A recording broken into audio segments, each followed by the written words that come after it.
আল্লাহ রাব্বুল আলামিন এই পৃথিবীর জমিনে অসংখ্য অগণিত ফেরেশতা সৃষ্টি করেছেন।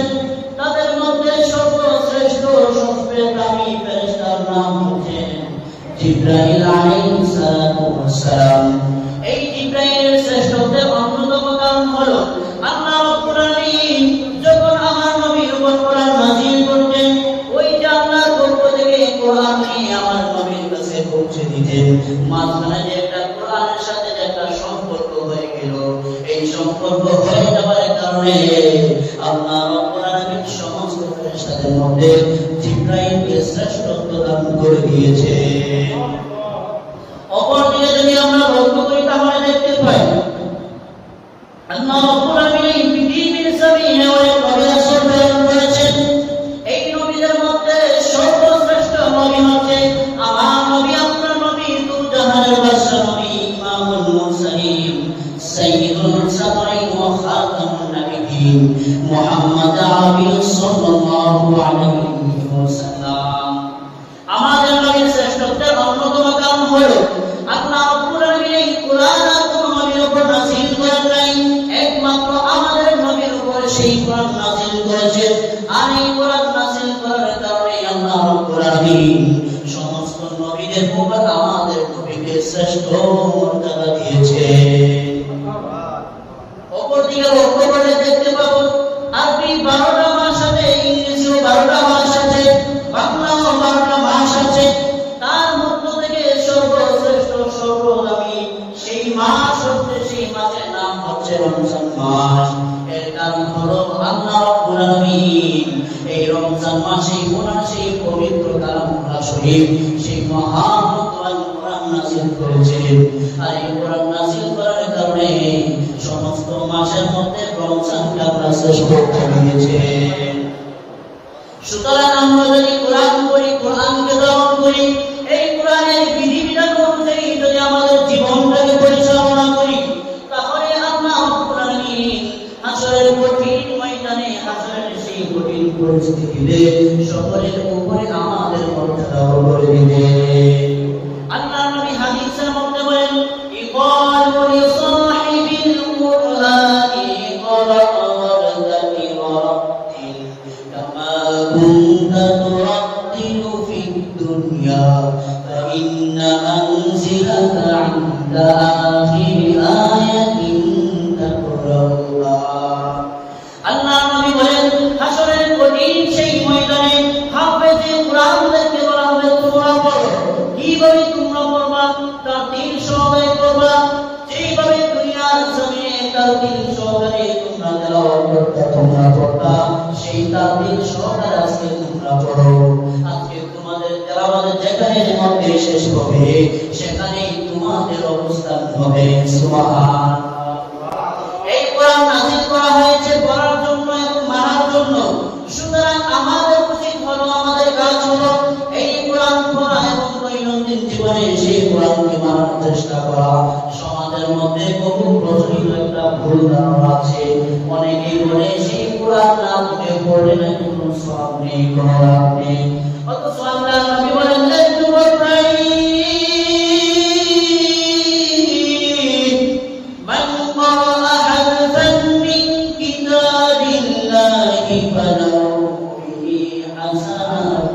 والحسنة بعشر أمثالها। আল্লাহ নবী বলেন, যেই ব্যক্তি কোরআনের একটা হরফ পড়বে, সেই ব্যক্তির আমলনামায় একটা নেকি দেওয়া হবে, আর একটা নেকি হবে والحسنة بعشر أمثالها, আর একটা নেকি হবে সেই নেকি 10টা নেকির সমতুল্য। সুবহানাল্লাহ। আল্লাহ নবী সেই বলেন, লা আকুলু আলিফ লাম মিম হরফ।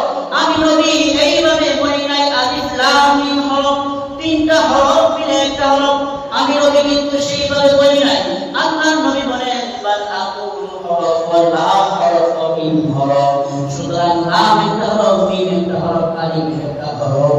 সুতরাং যে ব্যক্তি এই 3টা হরফ একটা করবে, ওই ব্যক্তির আমলনামায় 30টা নেকি আমার আল্লাহ রাব্বুল আলামিন দিয়ে দিবেন। এই জন্য আমাদের উচিত হচ্ছে সেই কোরআন বেশি বেশি করে তেলাওয়াত করা, বেশি বেশি করে কোরআনের পড়া। দুনিয়া আর কোনো বই আপনি করেন, তেলাওয়াত করেন, কোনো বইয়ের মধ্যে এইরকম সেই সুসংবাদ, এইরকম সওয়াবের কথা বলা হয়েছে? একটু আওয়াজ করে বলা হয়েছে কি? কোনো কিতাবের মধ্যে বলা হয় নাই, একমাত্র কোরআনের মধ্যে বলা হয়েছে। আর এই কোরআন আপনি যত বেশি করবেন, যত তেলাওয়াত করবেন, আপনার দিল পরিষ্কার হবে, আপনার অন্তর পরিষ্কার হবে। আল্লাহ নবী বলেন, যেই দিলের মধ্যে কোরআন নাই, যেই দিলের মধ্যে আপনার তেলাওয়াত নাই, সেই দিলটাতে সম্মানিতা নেই। ইন্নাল্লাহা লাইসা ফী জাওফিহি শাইউন মিনাল কুরআনি কাল বাইতিল খারাব। আল্লাহ নবী বলেন, যেই দিলের মধ্যে কোরআন নাই সেটা সম্মানিতা হয়ে যায়। দুনিয়ার জমিনে যদি একটু লক্ষ্য করেন, যেই বিল্ডিং এর মধ্যে মানুষ থাকে না, যেই বাড়ির মধ্যে মানুষের বসবাস নাই, সেখানের মধ্যে দেখবেন জিন এইগুলা কিন্তু বাসা বেঁধে ফেলে। আল্লাহ নবী ঠিক তেমনি বলেন, যেই দিলের মধ্যে আল্লাহর কোরআন থাকবে না, আল্লাহর কোরআন থাকবে না, সেই দিলটার মধ্যে শয়তান বাসা বেঁধে ফেলে। আর তখন সেই মনটা শুধু গুনাহের দিকে উদ্বুদ্ধ হতে থাকে। আর বর্তমান করে যেই উম্মত আল্লাহর কোরআন তেলাওয়াত করবে, কোরআনের বিধিবিধান অনুযায়ী তার জীবনটাকে গঠন করবে, ওই কোরআন হাসরের ময়দানে সেই ব্যক্তির পক্ষে সুপারিশ করে আল্লাহ রাব্বুল আলামিনের তৈরি জান্নাতে তাকে নিয়ে যাবে। সুবহানাল্লাহ। আল্লাহ নবী বলেন, আল কুরআনু শাফিউন ওয়া শাফাউন ওয়া মা মিন্নুন মুসাদ্দাকুন মান জাআলাহু ওয়া মা'হু qalahu ইলাল জান্নাহ। আল্লাহ নবী বলেন, এই কোরআনের সুপারিশ সত্য। সুতরাং যেই ব্যক্তি কোরআনকে সামনে রাখবে, অর্থাৎ দুনিয়ার জমিনে কোরআনের বিধিবিধান অনুযায়ী তার জীবনটাকে গঠন করবে, অর্থাৎ দুনিয়ার জমিনে সুদ থেকে বিরত থাকবে, ঘুষ থেকে বিরত থাকবে, গুনাহের কাজগুলো থেকে বিরত থাকবে, আল্লাহ নবী বলেন হাসরের কঠিন ময়দানে ওই কোরআন তার পক্ষে সুপারিশ করে তাকে জান্নাতে নিয়ে যাবে। আর পক্ষান্তরে যেই ব্যক্তি কোরআন অনুযায়ী চলবে না, কোরআনের বিধিবিধান অনুযায়ী চলবে না, মন করা জিন্দেগিটাকে লালন করবে, আল্লাহ নবী বলেন সেই কোরআন হাসরের কঠিন ময়দানে ওই ব্যক্তির কান ধাক্কা দিয়ে তাকে জাহান্নামে ফেলে দেবে। চিৎকার মেরে বলেন নাউযুবিল্লাহ। এই জন্য এই কোরআন যদি আমরা পড়ি, এই কোরআন যদি ধারণ করি, তাহলে কি করবে? হাসরের কঠিন ময়দানে আমাদের জন্য সুপারিশ করে আমাদেরকে আল্লাহর তৈরি জান্নাতে নিয়ে যাবে। তো আল্লাহর তৈরি জান্নাতে আমরা যাইতে চাই কি যাইতে চাই না? কে কে যেতে চাই? তুই হাত তুলে আমাকে দেখিয়ে দে। নারে তাকবীর। আল্লাহর কোরআনে সবাইকে কবুল করুন, বলে আমিন। সম্মানিত সুধী, তাহলে এবার আমরা বুঝলাম এই কোরআন অনুযায়ী যদি দুনিয়ার জমিনে যদি আমরা চলি, তাহলে আমাদের জীবনটাকে পরিবর্তন করে সেই সম্মানের আসলে আমাদেরকে নিয়ে যাবেন। এবার আসুন, সেই কোরআন শুধু দুনিয়াতে যদি আমরা পেয়ে যাই, তাহলে কিন্তু আমাদের আফসোস থেকেই যাবে। এবার আসুন, সেই কোরআন মৃত্যুর সময় কিভাবে উপকারে আসে, মৃত্যুর সময় কিভাবে কাজে আসে, একটু খেয়াল করে আমরা শুনবো। আমরা মনে করি যে সেই কোরআন অনুযায়ী যদি করি, কোরআন অনুযায়ী যদি আমরা জীবন যাপন পালন করি, তাহলে মনে হয় দুনিয়াতেই সীমাবদ্ধ। কিন্তু না, এটা হয়তো এখন বিশ্বাস হবে না, কিন্তু তখনই বিশ্বাস হবে যখন আজরাইল আমাদের সামনে উপস্থিত হয়ে যাবে। ভাইরা আমার, খুব খেয়াল করে মনোযোগ দিয়ে আমার কথাটা শোনার চেষ্টা করবেন।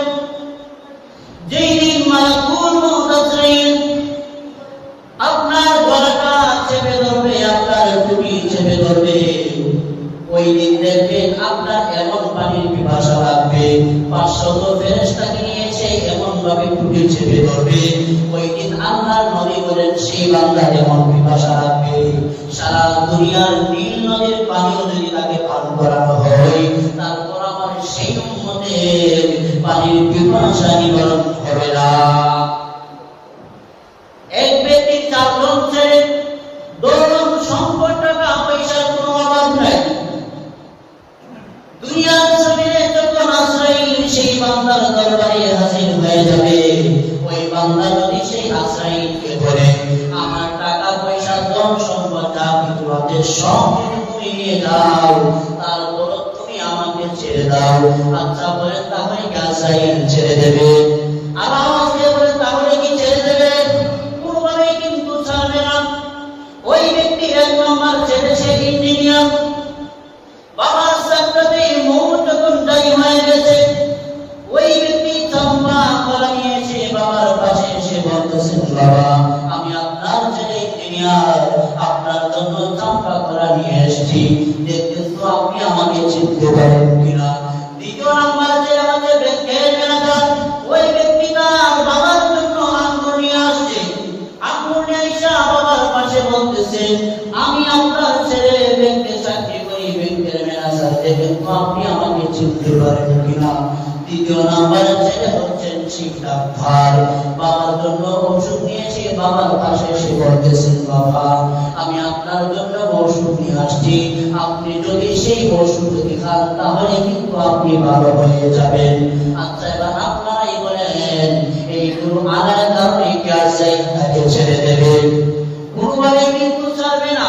এমনকি তার মৃত্যুর যন্ত্রণা কিন্তু বিন্দু পরিমাণ কমবে না।